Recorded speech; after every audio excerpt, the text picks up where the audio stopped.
Hace un tiempo decidí hacer una serie de ilustraciones de botánica en digital, pero no quería estudiar una especie por mi propia cuenta, sino que la idea era explorar un ejercicio diferente y para esto seleccioné 3 láminas de la expedición botánica de Mutis en el Nuevo Reino de Granada. Este tema de las réplicas es algo que vemos en muchas academias de arte y que yo particularmente recomiendo cuando estás explorando un medio nuevo, porque te va a permitir no solamente aprender a usar ese medio con una imagen de referencia que sería la obra de un clásico, sino también estudiar al clásico como tal, los colores que utilizaba, las diferentes pinceladas y veladuras, por ejemplo. Y bueno, acá en este ejercicio con las láminas de la expedición botánica, la idea era aprender y pulir varias herramientas en el medio digital, pero también hacer un estudio de la obra y conocer a los ilustradores de la expedición. Pero el problema era que yo no había trabajado botánica en digital, así que en este video vamos a ver las herramientas que utilicé, los programas, también algunos de los errores que cometí y consejos para que tú puedas hacer también tus ilustraciones. Vamos a empezar por la iris del chimborazo o esterilla, que es una especie que me permitió trabajar con Sketchbook, dado que en ese momento yo no utilizaba Photoshop. En este caso opté por un trabajo muy análogo, sin utilizar el cuentagotas, herramientas de copiar y pegar para las flores o las hojas, tampoco utilicé degradados y bueno, el cuentagotas realmente nunca lo utilizo para tomar muestras de color porque prefiero hacerlo a ojo y así practicar obviamente el tema de observación. En este caso vemos que utilicé 6 capas, la de la ilustración para hacer el calco y el resto para los diferentes elementos como las raíces, las hojas y las flores. Tardé unas 15 horas justamente por lo análogo del proceso y acá vamos a ver algunos de los errores. En el caso de las hojas, al principio traté de hacer como la textura así con la línea alargada, pero más adelante decidí probar otros pinceles y obviamente con estos que tienen una línea paralela es mucho más fácil justamente hacer la venación paralela que corresponde a esta especie.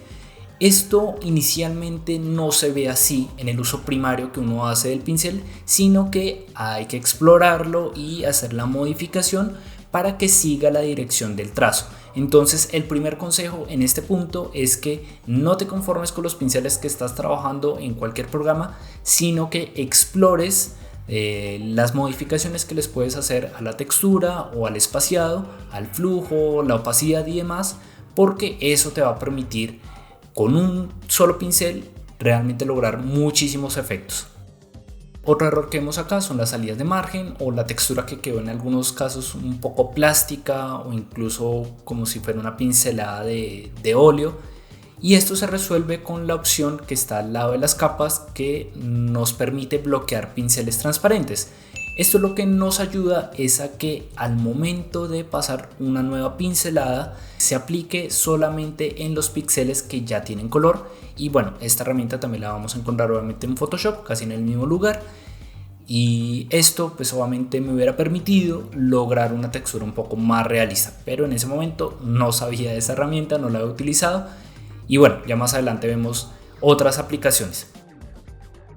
De hecho, la siguiente ilustración fue una orquídea mariposa, que en este caso fue la Psychopsis crameriana, y ya empecé a trabajar con Photoshop. No lo había utilizado nunca para ilustración digital, pero ya sabía que tenía la posibilidad de hacer un pincel en 3D que me iba a poder ahorrar bastante tiempo.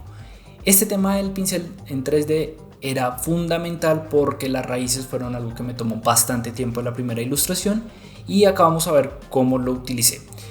Primero, lo que debes hacer es crear una especie de esfera degradada. Lo puedes hacer con la herramienta de degradado o simplemente colocando diferentes tonos claros, intermedios y oscuros, también en la parte superior para que nos ayude a crear algo de borde. Y luego le pasas un pincel que tenga algo de textura. Esto es importante porque nos va a crear la ilusión del volumen y además también nos va a ayudar para que esa textura se vea más realista. Después vamos a la opción de pincel mezclador y presionamos la tecla Alt. Esto va a hacer que aparezca una mirilla y la pasamos encima de nuestra muestra. Es importante que el tamaño del pincel coincida con el tamaño de la muestra y acá vamos a ver que ya con esto podemos hacer este efecto de 3D. Entonces obviamente eso me ayudó ahorrar mucho tiempo en el trabajo de las raíces y el trabajo realmente estuvo más enfocado en el tema de las hojas porque son bastante complejas en términos de el manchado y la textura. Para eso utilicé los pinceles de acuarela que se pueden descargar de la página de Adobe. Encontrarás los pinceles de Kyle que son bastante famosos, pero la opacidad no me convencía mucho. Al pasarlo sucesivamente se iba combinando y no estaba logrando el efecto deseado. Así que ahí tuve que hacer bastantes retoques y bastantes pruebas, pero pues el resultado obviamente me gustó mucho más en comparación no solamente a la primera ilustración, sino también teniendo en cuenta que era la primera vez que utilizaba Photoshop. Y ya para la siguiente seleccioné este Guayacán de Manizales, que es una ilustración que me gustó muchísimo la primera vez que la vi, pero ya sabía que no iba a poder hacerla. Dije, esto no hay forma de que tenga el conocimiento, las herramientas para poder sacar una ilustración con tantos detalles, con tantos elementos. Dije, la única forma que puedo hacerla es haciendo mucho zoom y trabajar píxel por píxel, pero ya con la experiencia con la psicopsis krameriana dije, bueno, ya ahora sí ya tengo las herramientas y vamos a ver qué tanto me demoro. Efectivamente fueron unas 30 horas, me demoré como un mes y medio más o menos porque estaba dictando clase con varios proyectos al tiempo, pero la verdad que el trabajo fue muy fluido, fue muy interesante. El elemento clave acá son las hojas porque son más o menos 50 y los estambres y los pistilos de las flores porque son estructuras muy delgadas, pero ya obviamente con el pincel mezclador esto se resolvió muy fácil. De hecho, sabiendo ya el potencial de la herramienta del pincel mezclador, hice la prueba de dos maneras. Por un lado, con el pincel mezclador no iba a tener dificultades y me ahorré bastante tiempo, pero también lo hice de manera análoga para comparar un poco los resultados.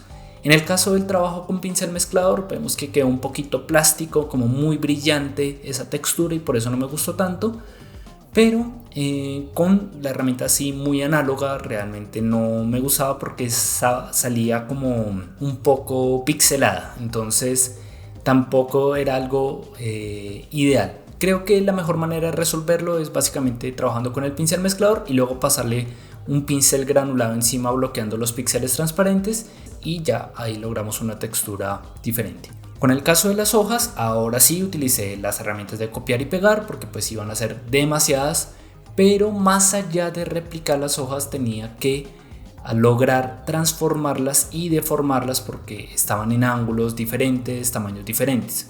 En este caso vemos que al hacer la selección y luego con el teclado Control T o Comando T ya podemos cambiar el tamaño, pero haciendo clic derecho o en la parte de arriba en el botón que encontramos acá para deformar, veremos una serie de manivelas para deformar esta selección, muy similar a lo que hacemos en ilustración vectorial. Esto también me lleva a hablar un poco del orden en las capas porque acá lo que hacía era trabajar cada hoja de manera independiente y luego fusionar las capas en una sola a medida que iba viendo que formaban parte de la misma área. De manera que ya cuando necesite editar una hoja, cualquier capullo, cualquier flor, puedo encontrar la capa en la que se encuentra porque realmente fue un trabajo muy organizado, muy ordenado, muy metódico en términos de la ejecución. Y eso es algo que de entrada te recomiendo para cualquier ilustración. Acá vemos que es una ilustración muy compleja con muchos elementos, pero no importa si sea un solo elemento, si tú tienes el orden de las capas nombradas o numeradas como tú prefieras, te vas a dar cuenta de que al momento de editar, de arreglar algún detalle, lo puedes hacer de una manera muchísimo más precisa. Y bueno, acá muchos ilustradores dicen, bueno, yo me entiendo en mi desorden y bueno, ya cada uno lo maneja de la manera que prefiera, pero yo normalmente siempre voy a optar por mantener esa serie de carpetas y nombres. Otro elemento clave acá fue el tema de la edición de color. Como los capullos y las flores acá tienen diferentes fases, que es algo que me gusta de la lámina porque podemos ver como todo el ciclo floral. Lo que cambia en las flores que ya están marchitas es básicamente el color. La forma no cambia mucho porque sigue siendo el mismo cáliz. Así que para editarlo utilicé el atajo Control B o Comando B. O si lo prefieres ir acá al menú Imagen, luego en Ajustes y encuentras la opción Balance de color. Lo interesante de esta herramienta es que no solamente cambias el color del objeto seleccionado como tal, sino que puedes hacerlo enfocándote en las áreas de sombra, los tonos medios o las iluminaciones.